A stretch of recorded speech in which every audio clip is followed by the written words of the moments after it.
ईशान और सुनील नाम के दो दोस्त 2025 के ही फरवरी मंथ में हिमाचल से पठानकोट की तरफ जा रहे थे। लेकिन भयानक चीजें होनी तब शुरू होती हैं जब अचानक से जो कटा हुआ मांस वो अपने घर की तरफ लेके जा रहे थे उसमें जान आ जाती है।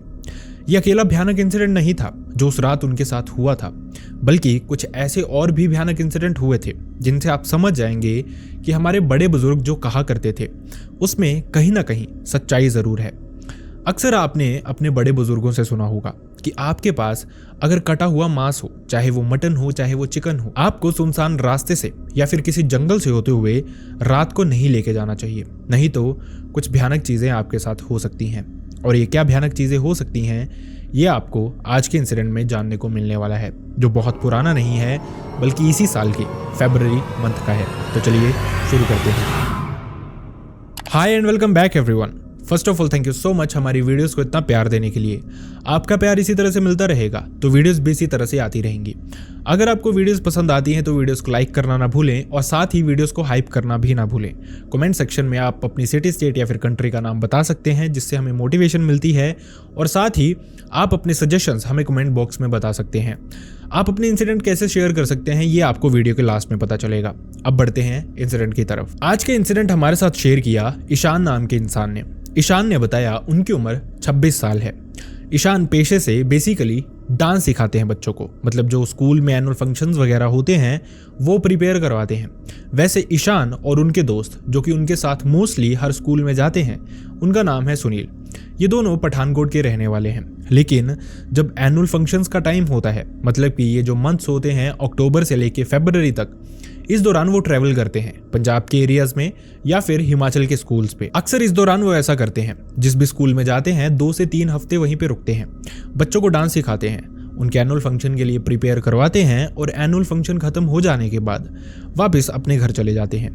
लेकिन मोस्टली वो इसी तरह से करते हैं कि हिमाचल में अगर एक बार ही आ जाएंगे तो वो सारे स्कूल एक साथ ही लगाना शुरू कर देंगे, नहीं तो अगर रेयर टाइम होता है जब उनको टाइम फ्री हो तो वापस अपने घर चले जाते थे। इसी तरह से ईशान ने बताया फरवरी का ये मंथ था, ऑलमोस्ट उन्होंने सारे एनुअल फंक्शंस कंप्लीट कर लिए थे।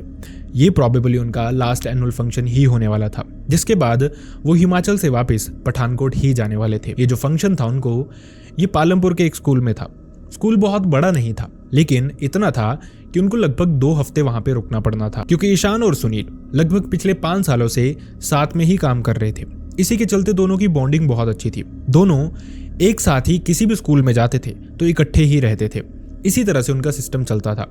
और यूजुअली ऐसा होता था कि किसी भी स्कूल का अगर एनुअल फंक्शन हो तो वो एनुअल फंक्शन कंप्लीट करवाते थे, जिसके बाद अपनी पेमेंट लेके वो मोस्टली शाम को या फिर रात तक फ्री हो जाते थे।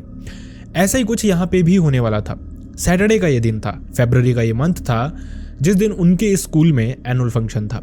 एनुअल फंक्शन बहुत अच्छे से होता है, सब कुछ कंप्लीटली फाइन जाता है, जिसके बाद शाम हो जाती है लगभग बच्चों को जाते जाते। वो सब कुछ सिस्टमैटिकली समेटते हैं, जिसके बाद अपनी पेमेंट की बात करते हैं। उनकी पेमेंट होती है और ये सब कुछ होते होते रात के लगभग 7 से 8 बजे का टाइम हो गया था। ईशान ने बताया ये उनका लास्ट एनुअल फंक्शन था। इसी के चलते उन्होंने प्लान किया था कि वो रात को यहीं पे रुकेंगे, पालमपुर में ही रहेंगे। उसके बाद अगले दिन जो संडे होगा उस दिन वो पालमपुर घूमेंगे, धर्मशाला घूमेंगे, जिन एरियाज में वो ज्यादा घूमते नहीं थे, क्योंकि काम के सिलसिले में आना, काम करना और वापस चले जाना।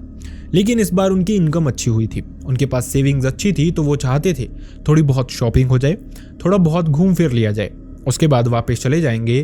तो लगभग 5 से 6 महीनों के बाद ही प्रॉबेबली इस तरह से आना होगा। वैसे ही वो करते हैं। स्कूल ने ही उनको एक रूम दिया हुआ था जहां पे वो रुकते हैं। अगली सुबह होती है वो पालमपुर एक्सप्लोर करते हैं, जिसके बाद वो धर्मशाला जाते हैं। और उन्होंने प्लान किया था कि जैसे ही रात का वक्त होगा या फिर हल्की हल्की शाम होनी शुरू होगी, 6 से 7 बजे के अराउंड वो अपनी बाइक पे ही पठानकोट वापस निकल जाएंगे। जो ईशान है उनका घर ही पठानकोट में है, वहीं जो दूसरी तरफ सुनील हैं वो एक कमरा लेके पठानकोट में ही रहते हैं। उनका कमरा ईशान के घर से बहुत दूर भी नहीं है। तो प्लान उन्होंने बेसिकली इसी तरह से किया था। साथ ही वो ड्रिंक भी करते हैं। इसी के चलते उन्होंने ये भी सोचा था कि वो एक रम की बोतल ले लेंगे, साथ में कुछ नॉनवेज ले लेंगे। रात को आराम से 11-12 बजे के अराउंड वो सुनील के कमरे में पहुंचेंगे, जहां पे ये सब कुछ बनाएंगे, अपने हिसाब से रात भर एंजॉय करेंगे और उसके बाद अगले दिन अपने अपने घर चले जाएंगे। इस तरह की ये उनकी प्लानिंग थी। प्लानिंग के हिसाब से ही सब कुछ चल भी रहा था। लेकिन उन्होंने बताया जो उन्होंने प्लान किया था 6 से 7 बजे के बीच में निकलने का वो थोड़ा सा डिले हो जाता है। टाइम लगभग 8 सवा 8 का होने लग पड़ा था जिस समय वो वहां से निकल रहे थे, यानी कि धर्मशाला से निकल रहे थे। इसी के चलते वो प्लान करते हैं कि नॉन वेज जो उन्होंने लेने का प्लान किया था, चिकन जो उनको चाहिए था, वो हो सकता है पठानकोट पहुंचते पहुंचते दुकानें बंद हो जाएं और उनको मिले ना। इसी के चलते जो कुछ भी उनको खरीदना था वो धर्मशाला में ही ले लेते हैं। चिकन ले लेते हैं कच्चा, जिसको पैक करवाते हैं, और सुनील अपने बैग में डाल लेते हैं। एक बॉटल रम की उन्होंने पहले ही ले रखी थी, जिसके बाद वो अपनी बाइक पे तकरीबन 8 सवा 8 बजे के अराउंड धर्मशाला से निकल जाते हैं। अब ये वो वाला टाइम था जब हिमाचल में आपको पता ही होगा कि 4 लेन का काम चल रहा है। बहुत सारी जगहें ऐसी हैं जो इतनी बुरी तरह से उखाड़ दी गई हैं कि वहां से 2 व्हीलर लेके जाना बहुत ही ज्यादा मुश्किल है, तकरीबन नामुमकिन ही है। इसलिए बहुत सारे लोग शॉर्टकट्स का इस्तेमाल करते हैं। ईशान ने बताया उनको ज्यादातर शॉर्टकट्स का पता नहीं था, क्योंकि इससे पहले तक 4 लेन का काम चल नहीं रहा था, और जब वो आए थे तो जैसे तैसे करके हाईवे से ही अपनी बाइक लेके आ गए थे। अभी रात का समय था, और रात के समय में ज्यादातर रोड के जो एक्सट्रीम काम होते थे उनको समेटा जाता था, ताकि कम ट्रैफिक में ये चीजें आसानी से हैंडल हो सके। ईशान ने बताया वो भी लगभग 1 घंटा ट्रैवल कर चुके थे। लगभग 40 से 45 किलोमीटर उनको और जाना था पठानकोट पहुंचने के लिए, लेकिन वहां पे रोड का काम लगा हुआ था इतनी जोरों से कि सारा का सारा रोड बंद था। ट्रैफिक जाम था, मतलब कि अगर किसी को जाना था तो एक लिंक रोड था, वहां से होकर जा सकते थे, लेकिन ज्यादातर लोग उस रास्ते को अवॉइड करते थे, इसलिए क्योंकि वो सिंगल लेन था। कहीं पे अगर गाड़ी आ जाए तो क्रॉस लेना बहुत मुश्किल होता था। इसके अलावा कुछ और भी चीजें थी। ये जो रास्ता था ये सुनसान रास्ता था, लगभग 8 से 9 किलोमीटर का स्ट्रेच था, जहां से घूम के आप सिर्फ उतनी दूर पहुंचोगे जितनी दूर हाईवे से आपको लगभग 4 से 5 किलोमीटर का ही सफर होगा। इसीलिए ज्यादातर लोग अवॉइड कर रहे थे ताकि देरी ना हो, ज्यादा फ्यूल ना लगे, और वो वेट कर रहे थे। लेकिन वहीं दूसरी तरफ ईशान और सुनील के पास इतना टाइम था नहीं। इसी के चलते वो वहां पे जो वर्कर लगे हुए थे उन्हीं से पूछते हैं कि क्या कोई पीछे से शॉर्टकट है या फिर लिंक रोड है जहां से वो अभी के अभी निकल सकते हैं। अब ये जो इंसान काम पे लगा हुआ था उसने बताया लगभग 200-300 मीटर पीछे अगर आप जाएंगे तो वहां से आपको एक टर्न दिखाई देगा, जो कि एक लिंक रोड होगा। और अच्छी बात यह है कि इस लिंक रोड पे इस समय ना ज्यादा ट्रैफिक होगा और आपको कोई डाइवर्जन भी नहीं मिलेगा बड़ा, मतलब मेन जो रास्ता हो उसका डाइवर्जन नहीं मिलेगा। छोटी मोटी गलियां मिलेंगी, लेकिन आपको सीधा ही इस रास्ते से जाना है। यह आपको फिर से मेन रोड से मिलवा ही देगा। एक शहर आएगा, वहां से आपको खुद पता चल जाएगा। लेकिन कुछ और भी बातें हैं कि ये जो रास्ता है ये बिल्कुल सुनसान है। अगर आपकी बाइक बंद हो जाती है, खराब हो जाती है, तो आपको कोई ऐसा इंसान नहीं मिलेगा जो आपकी बाइक को ठीक कर दे। अगर जा रहे हो तो अपने रिस्क पे जाना। अब ईशान और सुनील थोड़ी देर डिस्कशन करते हैं, जिसके बाद वो ये डिसाइड करते हैं कि वो ये लिंक रोड एक्सप्लोर करेंगे। इसलिए नहीं क्योंकि उनको देरी हो रही थी, बल्कि इसलिए क्योंकि उनका प्लान था कि फिर से अगर उनको आना पड़े तो उनको एक लिंक रोड का पता रहेगा कि यहाँ से उनको आना है अगर हाईवे बंद रहा होगा तो। और साथ ही उन्होंने सोचा अब घर ही तो जाना है, इसके बाद रिलैक्स ही तो करना है, चलो कुछ नया एक्सप्लोर हो जाएगा। और वो पीछे चले जाते हैं जहां से इजीली उनको ये लिंक रोड मिलता है, और इस लिंक रोड से ही वो हो जाते हैं। यहाँ पे लगभग आधा किलोमीटर चलने के बाद ही उनके साथ पहला वियर्ड एक्सपीरियंस हुआ था। असल में जैसे ही वो लगभग आधा किलोमीटर क्रॉस करके पहुंचे ही थे, ये जंगल का एरिया था और यहाँ पे उनको एक जंगली खरगोश दिखाई देता है। उन्होंने पहली बार अपनी जिंदगी में जंगली खरगोश देखा था। जो पालतू होते हैं वो उन्होंने बहुत देखे थे, लेकिन जंगल वाला पहली बार दिखाई दिया था। बाइक की रोशनी की वजह से वो रोड के बिल्कुल बीचों बीच बैठा हुआ था। ऐसा माना जाता है कि खरगोश बाइक की लाइट से अंधे हो जाते हैं और वहीं पे बैठे रहते हैं। लगभग 30 से 35 सेकंड वो वहीं पे बैठा रहा और ये दोनों बाइक रोक के आराम से उसको देखते रहे। ईशान ने बताया उसने एक बात सुनी थी बहुत सारी जगहों पे कि ऐसा माना जाता है कि रात को अगर आपको जंगल के रास्ते में कहीं पे भी खरगोश दिखाई दे तो उसका पीछा ना करें, और दूसरा ये बहुत हाई चांसेस होते हैं कि वहां पे कुछ भयानक चीजें भी हैं जो शायद इस दुनिया को बिलोंग नहीं करती। एक तरह से रात को खरगोश का मिलना अपशगुन माना जाता है, और वैसे ही वो सुनील को भी बताता है। लेकिन सुनील ये सारी बातें इग्नोर कर देता है। वो कहता है कि क्या तू पुराने जमाने की बातों पे विश्वास करता है, ऐसा कुछ भी नहीं होता, ये नॉर्मल सी चीज है, जंगल है, यहाँ पे खरगोश तो होंगे ही, और हमें एक दिख गया, ये बहुत नॉर्मल है। दोनों इसी बात पे यकीन करते हैं। लगभग 30 से 35 सेकंड के बाद ये खरगोश छलांग लगाता है और जंगल के बीचों बीच चला जाता है, जिसके बाद ये दोनों दोस्त फिर से बाइक पे बैठते हैं।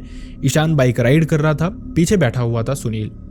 दोनों थोड़ा और ट्रैवल करते हैं, लगभग 1.5 से 2 किलोमीटर सब कुछ नॉर्मल ही जाता है। लेकिन यहाँ पे कुछ और भी होने वाला था, जो एक तरह से शायद पैरानॉर्मल था भी, लेकिन नहीं भी था, क्योंकि वो समझ ही नहीं पाए जो उन्होंने देखा, जो उन्होंने एक्सपीरियंस किया, वो रियल था, कोई इल्यूजन था या उनकी गलतफहमी। ईशान ने बताया वो लगभग 1.5 से 2 किलोमीटर और चले थे कि अचानक से वहां पे उनको ऐसा लगता है उनके पीछे से रोशनी आ रही है, मतलब कोई गाड़ी या फिर कोई बाइक आ रही है।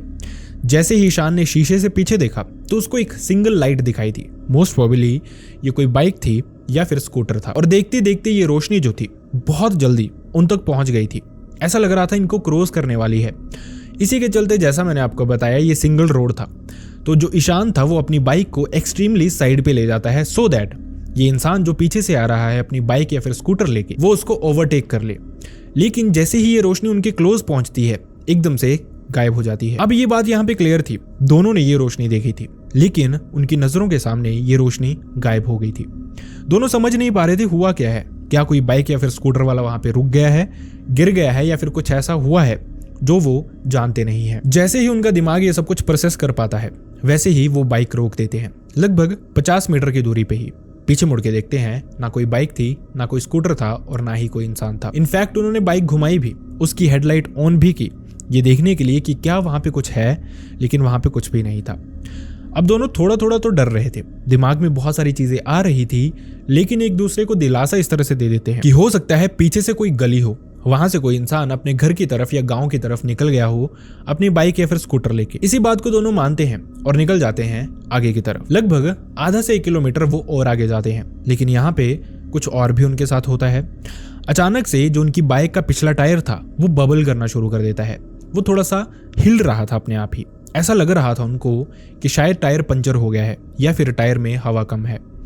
जैसे ही उनको लगता है, मतलब स्पेसिफिकली ईशान को, जिसको लगता है कि बाइक गिर सकती है, वो साइड में उसको पार्क कर देता है। जिसके बाद वो फ्लैश लाइट ऑन करता है और देखता है तो बाइक का पीछे वाला टायर भी नॉर्मल था, आगे वाला टायर भी नॉर्मल था, लेकिन कुछ बबल तो जरूर कर रहा था। क्या था वो समझ नहीं पा रहे थे। दोनों टायर देखते हैं, चेक किए जाते हैं, उनकी एयर चेक की जाती है, लेकिन सब कुछ नॉर्मल था। जिसके बाद क्योंकि वो वहां पे रुके ही थे, दोनों ने एक एक सिगरेट जला लिया। बातें करते करते वो सिगरेट पी रहे थे। थोड़ा टाइम और बीतता है, सब कुछ नॉर्मल था, रिलैक्स्ड लग रहा था, वो डरे नहीं थे। मतलब कुछ चीजें थी जो उनके दिमाग में चल रही थी, लेकिन डर नहीं लग रहा था। भूत प्रेत वाला एंगल उनको अभी तक लग नहीं रहा था। जिसके बाद उन्होंने सिगरेट जलाई थी दोनों ने। जैसे ही दोनों की सिगरेट बुझती है, ईशान बैठता है बाइक स्टार्ट करने के लिए, और जो सुनील है वो चला जाता है पास में ही टॉयलेट करने। अब वो टॉयलेट कर ही रहा होता है, ईशान बाइक स्टार्ट करता है और अचानक से सुनील आ जाता है और उसको कहता है कि चल चलते हैं। ईशान बहुत ही ज्यादा शॉक्ड था कि अभी तो गया, इतनी जल्दी कैसे टॉयलेट करके आ गया। यही वो उसको कहता है कि इतनी जल्दी तो वापस कैसे आ गया। लेकिन सुनील ने पीछे से कोई जवाब नहीं दिया, बल्कि वो बाइक पे बैठता है और ये बैठने का वेट जो था ईशान ने क्लियरली फील किया था। जैसे उसने बाइक स्टार्ट की तो वहां से उसको एक आवाज आती है थोड़ी दूरी से, और ये आवाज थी सुनील की। वो कहता है तो बातें किससे कर रहा है। अब ये जो इंसिडेंट हुआ था, इसने ईशान को बहुत बुरी तरह से डरा के रख दिया था।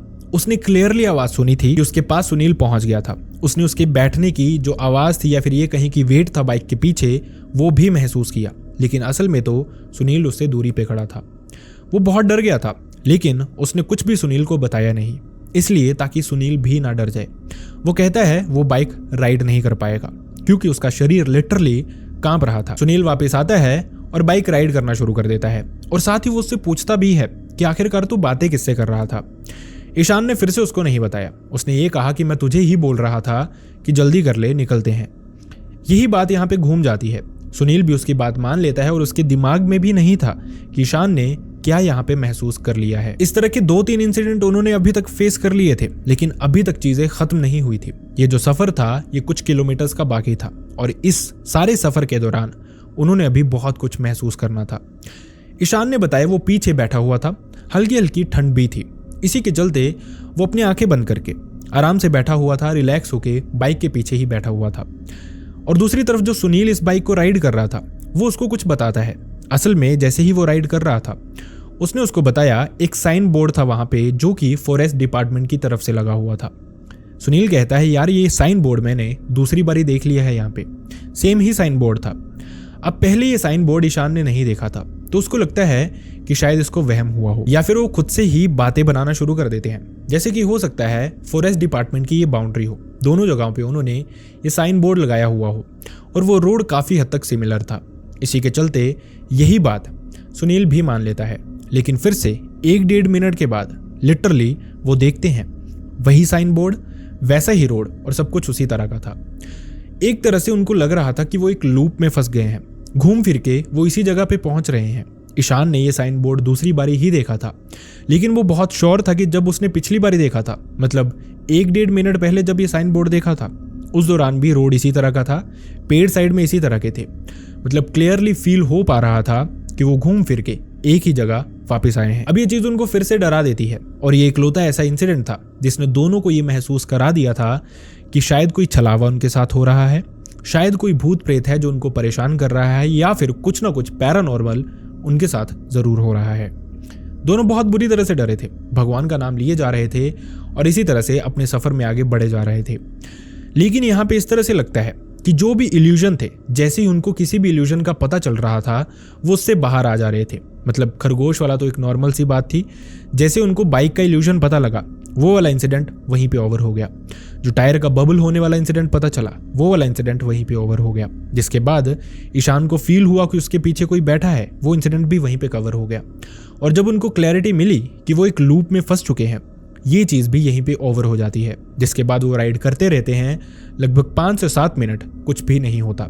नॉर्मल राइड कर रहे थे और उनको क्लियर हो गया था कि जो भी भयानक लूप था, जो भी भयानक चीज़ थी ये, उससे वो बाहर आ चुके हैं। लेकिन अभी भी चीज़ें खत्म नहीं हुई थी, बल्कि मैं ये कहूँ आपको कि सबसे भयानक जो इंसिडेंट उनके साथ होने वाला था वो अभी बाकी था। उन्होंने थोड़ा सा और ट्रैवल किया था, लगभग 2.5 से 3 किलोमीटर का ही उनको सफर रह गया था जब उन्होंने मेन रोड से मिल जाना था। लेकिन यहाँ पे उनके साथ कुछ और भी चीजें होती हैं।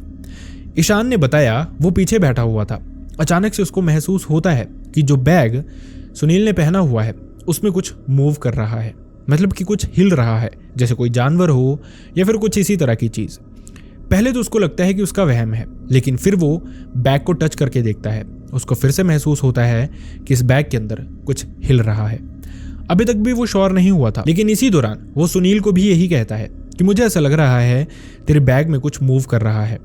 ये बात सुनते ही सुनील के भी होश उड़ जाते हैं। उसने बताया ये जो हिलने वाली चीज़ है ये तो काफ़ी टाइम से हो रही है, मुझे लग रहा था तेरे हाथ होंगे और तुझे ठंड लग रही है इसलिए तूने अपने हाथ बैग के अंदर रखे हुए हैं जिनको तू मूव कर रहा है, और मेरी पीठ पे ये हरकत सी महसूस हो रही थी। दोनों बहुत बुरी तरह से डर गए थे। लिटरली वो जानते थे उनके बैग के अंदर क्या था। जो चिकन कटा हुआ वो लेके आए थे, वही चिकन उनके बैग के अंदर था। ईशान ने बिल्कुल भी देरी नहीं की। इसके बाद वो समझ गए थे कहीं ना कहीं शायद ये पैरानॉर्मल चीज़ें इस वजह से भी हो रही हैं। उन्होंने बिना देरी किए सुनील का बैग खोला, ये चिकन निकाला और वहीं पे फेंक दिया। जिसके बाद उनको खुद भी पता नहीं चला बाइक कितनी स्पीड से उन्होंने चलाई है, कितना टाइम उनको लगा है, लेकिन सांस उनको तभी आई जब वो मेन रोड पे पहुंच गए थे। अब इसके बाद उनके साथ कोई चीज तो नहीं होती है, लेकिन एक ऐसा भयानक एक्सपीरियंस वो पीछे से लेके आए थे जो शायद भुलाए नहीं भूल सकता था। और बहुत मुश्किल से जो उनका टाइम था लगभग 12 से 12:30 बजे के बीच में, उस टाइम के दौरान वो सुनील के कमरे में पहुंचते हैं। अब वहां पे उनको नींद नहीं आ रही थी। इतनी भयानक चीजें कोई फेस करके आया हो। उनकी फैमिलीज हमेशा उनको ये कहती थी कि जो मर्जी हो जाए, रात का सफर कभी भी नहीं करना है। अगर रात हो जाए तो वहीं पे रुक जाया करो जहां पे होते हो। इस वजह से नहीं कि कोई पैरानॉर्मल एंगल उनके साथ हो सकता है, बल्कि इस वजह से कि रात को अक्सर लोग ड्राइव बहुत रफ करते हैं, इसलिए फैमिली वाले उनको मना करते थे। तो उन्होंने अवॉइड किया फैमिली से भी ये चीज़ें शेयर करना। वो बहुत डरे हुए थे। रात को उनको सोने के लिए जो उन्होंने रम की बोतल ली थी वो पूरी लगी। दोनों ने मिलके वो पूरी की पूरी रम की बोतल खाली की, जिसके बाद उनको पता नहीं चला, उनके होश पूरी तरह से उठ गए थे। मतलब कि वो अपने होश में थे ही नहीं, और दोनों को पता भी नहीं चला कि उनको नींद कब पड़ जाती है। अगली सुबह दोनों उठते हैं। बहुत पॉजिटिव लग रहा था सब कुछ। धूप निकली थी, आराम से बाहर लोग दिख रहे थे, जंगल से वो बाहर थे और रिलैक्स्ड फील कर रहे थे। लेकिन फिर भी कहीं ना कहीं वो डर अभी भी उनके अंदर बना हुआ था। वो जानते थे चीजें इतनी आसानी से ठीक नहीं हो सकती। खैर इसके बाद अगली सुबह दोनों ब्रेकफास्ट करते हैं पास ही के ढाबे में, जिसके बाद जो ईशान थे वो अपने घर चले जाते हैं। दिन नॉर्मल बीतता है, बीच बीच में वो बातें करते रहते हैं। लेकिन जब रात का वक्त होता है लगभग 8 सवा 8 बजे के अराउंड, तब जाके सुनील का कॉल आता है ईशान को, और वो कहते हैं कि मेरी हालत बहुत ख़राब है, मुझे बहुत तेज़ बुखार है और मुझे डर सा लग रहा है। हमेशा ऐसा लग रहा है जैसे मेरे आसपास कोई है। अब ये चीज़ ईशान ने सुनी और वो भी बहुत बुरी तरह से डर गए थे। वो जानते थे कि सुनील को उनकी ज़रूरत है। वो बिना देरी किए अपने घर पे बताते हैं कि वो सुनील के कमरे में जा रहे हैं। स्कूल का हिसाब किताब था जो कि करना बाकी रह गया है। इसी के चलते रात को वो वहीं पे रुकेंगे। फैमिली जानती थी दोनों की दोस्ती बहुत गहरी है और दोनों एक साथ ही रहते हैं भाइयों की तरह। फैमिली ने भी अलाउ कर दिया। जानते थे सुनील अकेला है और कभी कभार अगर किसी की जरूरत हो तो ईशान चला जाता है। ईशान वहां पे पहुंचता है तो उसने बताया कि उसने देखा सुनील की हालत सच में बहुत खराब लग रही थी। उसकी आंखें चढ़ी हुई थी, शरीर एकदम तप रहा था, बुखार भी था, लेकिन कहीं ना कहीं डर उसके अंदर घर कर गया था। पहुंचने के बाद ईशान ने ही डिनर बनाया, ईशान ने ही उसको डिनर करवाया। इनफैक्ट वो दवाइयां भी लेके आया था जो कि उसने रात को उसको खिला दी। लेकिन ईशान ने ये भी बताया ये रात बहुत आसान नहीं होने वाली थी। जिस तरह की नॉर्मल रातें बीतती हैं वैसी नहीं होने वाली थी। जो सुनील था उसका शरीर रात को भी बहुत तप रहा था, इतना गर्म था जैसा लग ही नहीं रहा था कि कोई इंसान इतनी गर्म बॉडी होने के बावजूद जिंदा रह सकता है, लेकिन वो था। और बीच बीच में उसकी आंख खुल रही थी, वो चीख के उठ रहा था। ऐसा लग रहा था उसको बार बार कोई चीज डरा दे रही है। वो उठता और डर के मारे उसकी आंखें लाल हो जाती। बार बार उसको ईशान सुला रहा था, लेकिन थोड़ी थोड़ी देर के बाद यही हो रहा था। ये रात उनकी बहुत भयानक निकली थी, जिसके बाद ईशान समझ गए थे अगले दिन उनको अपनी फैमिली से ये चीजें शेयर करनी ही पड़ेंगी। बिना देरी किए अगली सुबह ही ब्रेकफास्ट करने से पहले ही ईशान अपने घर पे फोन करते हैं, अपनी माँ को कहते हैं कि दोनों के लिए खाना बनाए। जिसके बाद वो सुनील को लेके अपने घर पहुंचते हैं। घर पहुंच के दोनों खाना खाते हैं। फैमिली को दिख रहा था कि सुनील बीमार है, लेकिन रीजन उनको पता नहीं था। जब ईशान को लगता है कि पानी सर के ऊपर से निकल गया है, दोपहर का टाइम था, लेकिन सुनील की हालत में सुधार हो ही नहीं रहा था, तो वो बिना देरी किए अपनी फैमिली को बताते हैं। फैमिली देखती है और वो समझ आते हैं कि पैरानॉर्मल एंगल ही है। पास ही का एक मंदिर था, उसके पुजारी के पास लेके जाते हैं। उनका मानना था कि ये जो मंदिर के पुजारी हैं ये तांत्रिक क्रियाएं नहीं करते, बल्कि बहुत सारी चीज़ों का इनको ज्ञान है और ये सोल्यूशन बता सकते हैं। पुजारी के पास पहुंचते हैं, उनको सब कुछ बताते हैं किस तरह से वो रात को आ रहे थे और ये चीज़ें उनके साथ होनी शुरू होती हैं। पुजारी जी ने पूछा कहीं तुम्हारे पास कच्चा मांस तो नहीं था? अब यही वो रियलिटी थी, यही वो चीज़ थी जो वो लेके जा रहे थे। उन्होंने बताया बिल्कुल था। उनका प्लान था कुक करके आराम से रात को डिनर करने का। उन्होंने बताया यही वो चीज़ें होती हैं, कच्चा मांस या फिर कच्चा दूध अगर रात को लेके गुजरते हैं तो ऐसा माना जाता है कि जो भी नेगेटिव एंटिटीज आपके सराउंड होती हैं वो आप पे अट्रैक्ट हो जाती हैं। उनको ये चीज़ें चाहिए होती हैं और वो आपको परेशान करना शुरू कर देती हैं। कुछ ऐसा ही इन दोनों के साथ भी हुआ था। मोस्टली पीछे जो बैठा हुआ था जब ज़्यादातर इंसिडेंट हुए थे सुनील था, और ऐसा भी माना जाता है कि जिन लोगों के ग्रह नीच होते हैं उन पे ये चीज़ें जल्दी हावी हो जाती हैं। सुनील के साथ भी ऐसा ही हुआ था। अब ये जो पुजारी जी थे इन्होंने भगवान के चरणों की बभूता उनको दी। एक धूप था उन्होंने भगवान के चरणों में ही रखा हुआ, जो उन्होंने दिया कि अपने घर पे इसको जलाते रहना, और साथ ही उनके हाथ पे एक कलावा बांध दिया भगवान के कुछ मंत्र पढ़ते हुए। ये कहा कि घर जाके पूजा पाठ कॉन्टिन्यूसली करना, कोई बहुत भयानक चीज़ नहीं है। इस तरह की चीज़ें अक्सर लोगों पे हावी हो जाती हैं वक्त बे वक्त, लेकिन सब कुछ ठीक भी हो जाता है। बस देके जाती हैं तो एक भयानक एक्सपीरियंस जो उन्होंने उस मोमेंट में सहा होता है। ईशान ने बताया उन्होंने ये इंसिडेंट सहा था, सब कुछ ठीक भी हो गया था, लेकिन एक बहुत इंपॉर्टेंट लेसन उन्होंने सीख लिया था, जो उनके घर वाले उनको अक्सर कहा करते थे कि रात को कहीं पे भी जाना नहीं है, जहाँ पे हो वहीं पे रुक जाओ। अब वो ये बात बहुत अच्छे से समझ गए हैं। अगर जाना भी होगा तो इस तरह की चीज़ें अपने साथ कैरी करके तो बिल्कुल भी ना जाएं। आई रियली होप आपको हमारी वीडियोस पसंद आती हैं, एंड आई रियली होप आपको हमारी वीडियो से कुछ सीखने को भी मिलता है। अगर आपको हमारी वीडियोस पसंद आती हैं तो वीडियोस को लाइक करना ना भूलें, चैनल को सब्सक्राइब करके बेल आइकन प्रेस करना तो बिल्कुल भी ना भूलें। अगर वीडियोस पसंद आती है तो वीडियोस को आप हाइप भी कर सकते हो। कमेंट सेक्शन में अपनी सिटी, स्टेट या फिर कंट्री का नाम भी बता सकते हो, जिससे हमें थोड़ी सी मोटिवेशन मिलती है। तो साथ ही आप कमेंट सेक्शन में सजेशन भी दे सकते हैं, और साथ ही कुछ तारीफ करना चाहें तो वो भी कर सकते हैं। And last but not the least, मैं चाहता नहीं लेकिन अनफॉर्चुनेटली अगर किसी के साथ भी इस तरह का कोई भी इंसिडेंट हुआ है आपके साथ, आपके किसी रिलेटिव, नोन, भाई बहन, फ्रेंड या फिर नेबर के साथ, जो आप चाहते हैं मैं यहाँ पे नरेट करूँ, लोगों तक पहुँचाऊँ, जिससे लोगों को कुछ सीखने का मौका मिले, तो आप मेरी मेल आईडी या फिर इंस्टाग्राम दोनों पे मुझसे शेयर कर सकते हैं। दोनों का लिंक आपको हमारे डिस्क्रिप्शन बॉक्स में मिल जाएगा। अगर वीडियो फेसबुक पे देख रहे हैं तो आप अपने इंसिडेंट हमें सीधा मैसेज बॉक्स में भेज सकते हैं। तब तक अपना ध्यान रखें। See you next time in next video. Bye bye.